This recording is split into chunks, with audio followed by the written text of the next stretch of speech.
നമസ്കാരം. ഇസ്രായേൽ പ്രധാനമന്ത്രി Benjamin Netanyahu, മുൻ പ്രതിരോധ മന്ത്രി യോവ് ഗാലന്റ്, ഹമാസ് നേതാവ് മുഹമ്മദ് ദിയാബ് ഇബ്രാഹിം അൽ മസ്രി എന്നിവർക്കെതിരെ രാജ്യാന്തര ക്രിമിനൽ കോടതി അഥവാ ICC അറസ്റ്റ് വാറന്റ് പുറപ്പെടുവിച്ചിരിക്കുകയാണ്. ഇസ്രായേലിന്റെ വാദങ്ങൾ തള്ളിക്കളഞ്ഞാണ് രാജ്യാന്തര ക്രിമിനൽ കോടതി പ്രധാനമന്ത്രി ബെഞ്ചമിൻ നെതന്യാഹു, യോവ് ഗാലന്റ് എന്നിവർക്ക് വാറന്റ് അയച്ചതെന്നാണ് അന്താരാഷ്ട്ര മാധ്യമങ്ങൾ റിപ്പോർട്ട് ചെയ്യുന്നത്. ഇസ്രായേലും ഹമാസുമായുള്ള യുദ്ധത്തിലെ യുദ്ധകുറ്റങ്ങളുടെയും മനുഷ്യാവകാശ ലംഘനങ്ങളുടെയും പേരിലാണ് വാറന്റ്. 3 പേർക്കും ക്രിമിനൽ പ്രവർത്തനങ്ങളുടെ ഉത്തരവാദിത്തമുണ്ടെന്നും അത് വ്യക്തമാക്കുന്ന സാഹചര്യങ്ങളുണ്ടെന്നും കോടതി നിരീക്ഷിച്ചു. എന്നാൽ ഇസ്രായേലും ഹമാസും ആരോപണങ്ങൾ നിഷേധിച്ചു.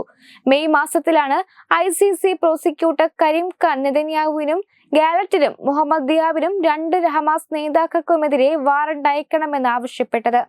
ഇതിൽ ഹമാസ് നേതാക്കളായ ഇസ്മായിൽ ഹനിയയും യഹിയ സിൻവറും കൊല്ലപ്പെട്ടിരുന്നു.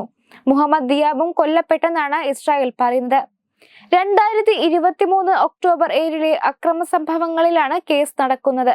ഹമാസ് തെക്കൻ ഇസ്രായേലിൽ ആക്രമണം നടത്തി 1200 പേരെ കൊലപ്പെടുത്തിയിരുന്നു. 251 പേരെ ബന്ദികളാക്കി. ഇസ്രായേലിന്റെ ആക്രമണത്തിൽ ഗാസയിൽ 44,000 പേർ കൊല്ലപ്പെട്ടെന്നാണ് കണക്ക്.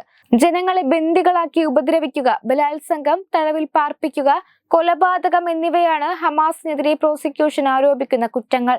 ജനവാസ മേഖലകളിൽ ആക്രമണം നടത്തി നിരവധി പേരെ കൊലപ്പെടുത്തിയെന്നാണ് ഇസ്രായേലിന് നേരെ ആരോപിക്കുന്ന കുറ്റം.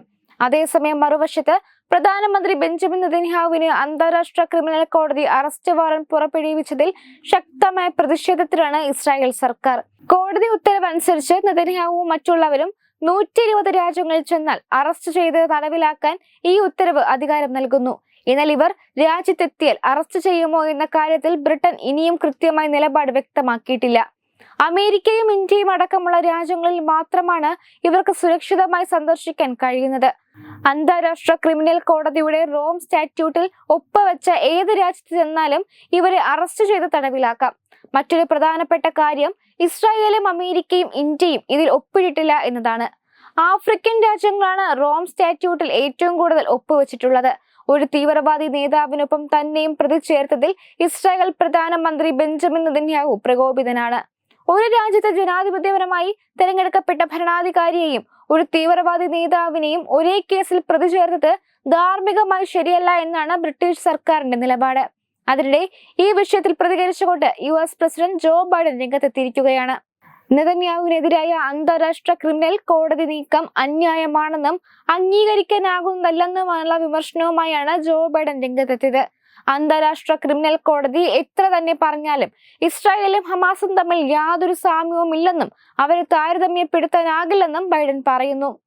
ഇസ്രായേലിന്റെ സുരക്ഷയ്ക്ക് ഭീഷണിയാകുന്ന ശക്തികൾക്കെതിരെ ഞങ്ങൾ ഇസ്രായേലിനൊപ്പം തന്നെ ഉറച്ചു നിൽക്കുമെന്ന് ബൈഡൻ വ്യക്തമാക്കി. അറസ്റ്റിനുള്ള അന്താരാഷ്ട്ര ക്രിമിനൽ കോടതിയുടെ നീക്കങ്ങളെ തള്ളിക്കളയുന്നതായി വൈറ്റ് ഹൗസ് കഴിഞ്ഞ ദിവസം പ്രസ്താവന ഇറക്കിയിരുന്നു. വിഷയത്തിൽ അറസ്റ്റ് വാറന്റ് പുറപ്പെടുവിക്കാൻ അന്താരാഷ്ട്ര ക്രിമിനൽ കോടതിക്ക് യാതൊരു അധികാരവുമില്ലെന്നും ഇത്തരമൊരു തീരുമാനമെടുത്തതിലേക്ക് നയിച്ച പ്രക്രിയകളിൽ പിഴവുകൾ സംഭവിച്ചിട്ടുണ്ടെന്നും US ദേശീയ സുരക്ഷാ കൗൺസിൽ വക്താവ് പറഞ്ഞു. Web desk Tatwamayi news. Powered by Jyothis, realising your dream home.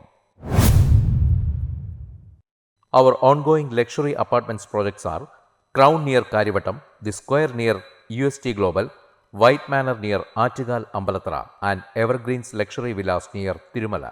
Call 90482 55599. Jyothis Building Promoters Private Limited, Thiruvananthapuram.